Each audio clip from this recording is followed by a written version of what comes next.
pensar assim: quais são os nossos 3 grandes objetivos da política de quadro? Lá se diz, formar a futura geração de dirigentes do partido, que a gente chama quadros superiores, chama quadro nacional. Mas pode ser quadro superior, porque essa regra vale também para os estaduais.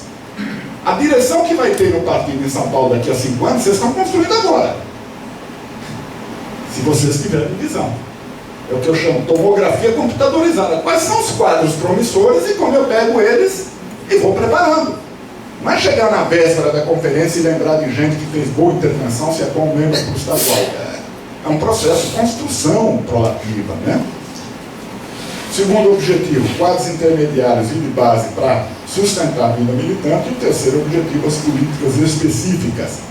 Claro, compreendo, nenhum desses objetivos pode ser desconsiderado, mesmo onde o partido for incipiente, mesmo no Tocantins, sei lá onde. E o departamento de quadro precisa cuidar dos 3 objetivos. Agora, não dá para fazer tudo, então cada um de vocês tem que estabelecer as prioridades possíveis em cada caso, em cada situação. Eu acho que o segundo objetivo, quadros intermediários de base para sustentar os desígnios do 7º encontro, a gente dá mais ênfase, porque aqui é um encontro de organização, né? E é o problema central do 7º encontro, vida militante de base. Mas não quer dizer que nós não devemos nos fixar apenas nesse. Eu acho que o sentido geral do nosso debate foi isso. Eu chamo isso um trabalho de inteligência. Inteligência no sentido militar. É um trabalho de inteligência permanente. E acho que alguns projetos, independente da força que nós tenhamos, alguns projetos devem ser universais. É a minha opinião. Por exemplo, vou falar alguns exemplos. Futuros candidatos a membros do CC em cada estado. Futuros membros, candidatos a membros do comitê estadual da próxima conferência daqui a 2 anos. Se alguém estrategia o partido, o cara começa a pensar: ó, esse cara aqui eu preciso prestar atenção. Se esse cara eu preciso prestar atenção, eu vou me perguntar: que formação ele tem? Que papel ele está cumprindo? Que disciplina estratégica ele está demonstrando? Como alavancar o papel dele? Eu estarei construindo condições para ele ser membro do comitê estadual. Isso não é espontâneo, não é darwinismo. A lei do mais apto. Quando chega a conferência, a gente escolhe ele porque ele foi o mais apto. Não, nós temos que preparar.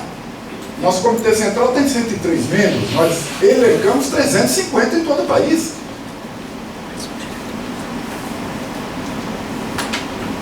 Entre esses candidatos, é especial atenção: juventude, trabalhador e mulher. Não é a base estratégica da gente? Então, mais atenção aí. Não dá para botar 30% de mulher em muita comissão política. Você sabe disso. Não sabem? O que é que nós estamos fazendo para preparar mais mulheres? Para que daqui a 2 anos elas estejam mais preparadas. Quais são essas mulheres? Que formação elas têm? Que cursos elas precisarão fazer? Quer dizer, uma coisa proativa. Isso não depende de força, de aparato, de computador, de telefone, de carro, de sala. Depende de estratégia. Outro exemplo: o mesmo raciocínio para comitês municipais e, particularmente, comissões políticas municipais nas maiores cidades. Vocês estão elencando. Bom, que formação tem essa gente? Que curso já fizeram? Que papel estão cumprindo? Como alavancar a sua formação? Tá bem. Quero insistir, eu quero voltar isso nesse nível. Comissões políticas e comitês municipais, o SINCOM é regra. Nós vamos botar na norma da convenção. Quem não estiver no SINCOM, não vota. E não também no comitê municipal dos maiores municípios, tem que ter SINCOM. Ponto. Simples assim. Não que ele não participa da convenção, mas ele não vota. E não pode ser candidato. E nós devemos dar autoridade a qualquer militante do partido para dizer: foi feita a fuleiragem aqui, porque esse cara não tem SINCOM e a direção indicou ele candidato. E ele vai recorrer para a Comissão de Controle Nacional. E nós vamos dizer: sem SINCOM não pode. Ponto. Pô, gente, perder tempo com isso é uma coisa simples. Do ponto de vista político, não ideológico. Mas isso eu estou mudando de assunto. Na norma vai haver também a Carteira Nacional do Militante. Aliás, o Comitê Central vai aprovar uma resolução sobre as duas coisas. Se impõe carteira nacional do militante. Só vota nas convenções o militante que tiver carteira nacional. E nós vamos estabelecer um quórum mínimo de distribuição da carteira nacional. Bom, eu estou mostrando como eu raciocino, não estou dando diretiva. Uma agenda de formação proativa. Gente, eu já posso, é uma pauta universal.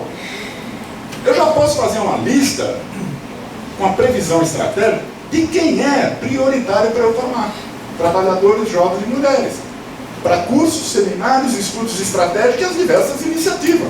Não é esperar a escola dizer, gente, nós precisamos que vocês indiquem 4 pessoas. Nessa hora vocês já devem saber quais são as 4 pessoas prioritárias de vocês. Isso é um processo anti-espontaneísta. Pura e simplesmente anti-espontaneísta, quer dizer, é uma agenda de formação proativa. Acho que é universal também dar apoio às iniciativas nacionais. É juventude, trabalhador e mulher, cientistas, culturas e gestor. Pouco se falou aqui de gestor. Gestor é um quadro importante. Inclui, inclusive, assessores de mandatos, etc. São quadros técnicos. Assim, nós não temos grandes iniciativas para isso. Nós temos para juventude, trabalhador, mulher, cientista e cultura. Então, é uma ajuda, que o Nacional tem projeto, vocês participam deles. A nossa maior preocupação é acompanhar trabalhadores. Se vocês anotaram todas as intervenções feitas aqui, houve 3 que se voltaram para trabalhadores. 2, na verdade, e uma elíptica, que é de Minas Gerais. As 3 foram Rio, São Paulo e Minas. Rio, São Paulo e Minas. Minas não falou abertamente, mas a gente sabe que tem uma grande atenção para esse problema de trabalhadores. No fundo, companheiro, é muito pouco o nosso esforço com relação a trabalhadores. Trabalhadores, os quadros, exigem uma característica especial na sua formação. Isso está dito na política de quadro. Nós estamos perdendo relativamente de vista os trabalhadores. Esse é um problema, companheiro, que diz respeito a um risco maior que, histórico e politicamente, se verificou nos grandes partidos comunistas de massas e de quadros. A nossa atualização de concepção de partido é Partido Comunista de Quadro de Massas. Já escrevi vários artigos sobre isso, estão todos na imprensa. O grande risco desse tipo de partido é diluir o seu sentido classista. Ponto. Nós não vamos inventar a pólvora. Eu não estou fazendo ameaças. Eu estou dizendo, esta é a realidade. E se entre nós a gente vai diluindo também isso, tá? É um problema. Então eu acho que esse problema de relações de trabalho, como critério sempre que possível, mas sobretudo não perder de vista no âmbito da política de quadro a preocupação com os trabalhadores, que acho que tem que se tornar universal, isso que todo mundo diz, né? A identificação de quadros intermediários e de base nas grandes cidades para poder instituir esse novo modo de direção organizativa, que é o problema de vida militante de base. Alguém estendeu esse conceito rixa também para os fóruns de macro-região. Estou de acordo. Nos grandes municípios isso é necessário. Então, companheiro, finaliza. O problema dos meios, né? A gente podia fazer um debate muito grande sobre os meios, mas aí é melhor havia colocar no concreto o que dá para a gente fazer. Isso nós não estamos aqui reclamando, porque a realidade, a menina aí, a Adriana, falou uma frase correta, não há modelo de partido ou de implantação dos departamentos de quadro. Eu gosto dessa frase, não há modelo, há uma política, e essa política é única. Como ela é constituída em cada estado, depende de uma apropriação política. Eu acho, companheiro, que nos meios, o vértice é a direção geral, é a comissão política estadual. E o maestro é a secretaria de organização.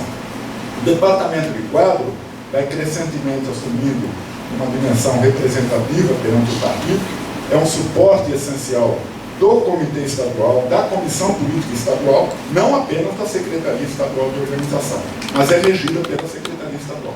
Numa fase muito incipiente, básica, é precisa a autoridade do secretário de organização, porque senão também a pessoa fica ali meio solta no espaço. Não é? Um dia nós encontramos um dia veio visitar uma delegação da China. Nos pediram, a minha, acho que a minha também, sei lá, não lembro agora.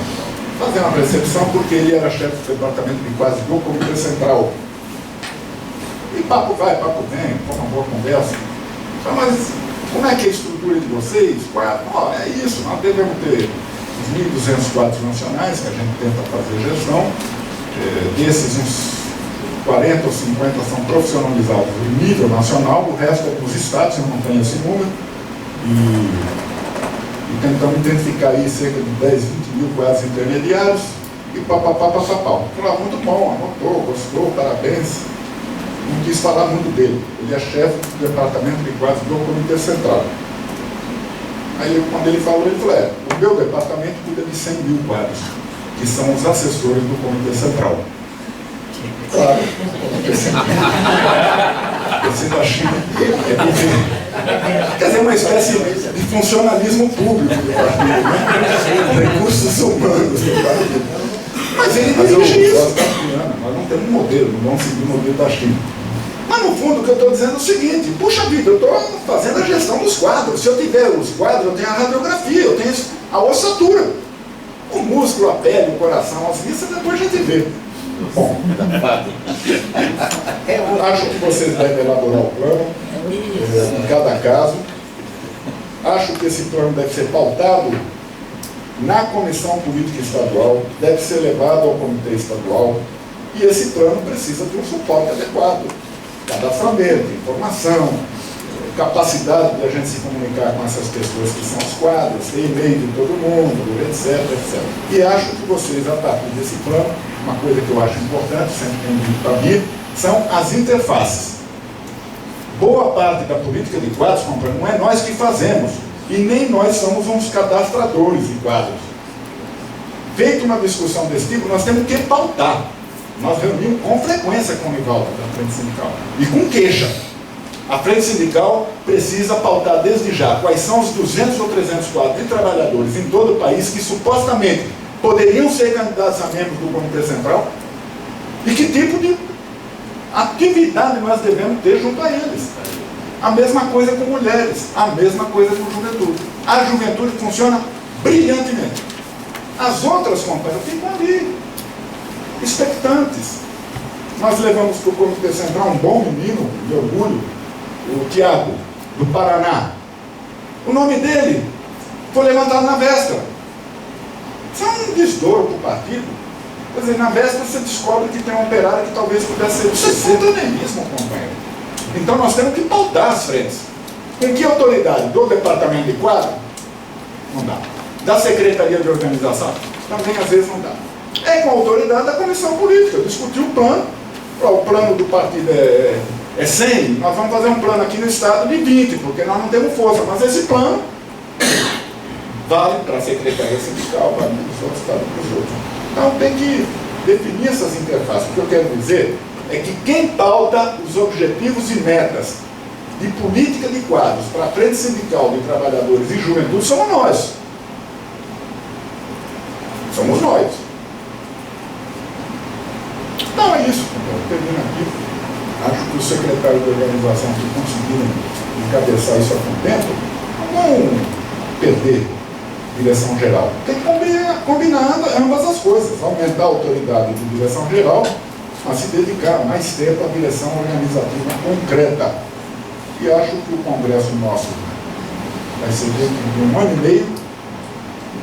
O meu apelo é o seguinte, companheiro, vamos começar hoje, até junho, tem que ter esses planos. A minha opinião, a única opinião concreta que eu dou aqui. Até junho, onde não foi discutido, esse plano muito realista tem que ser discutido na Comissão Política. E em novembro nós devemos nos encontrar de novo, porque aí nós estaremos a 1 ano do Congresso. E aí, ano de Congresso, política de quadro tem absoluta centralidade. É isso.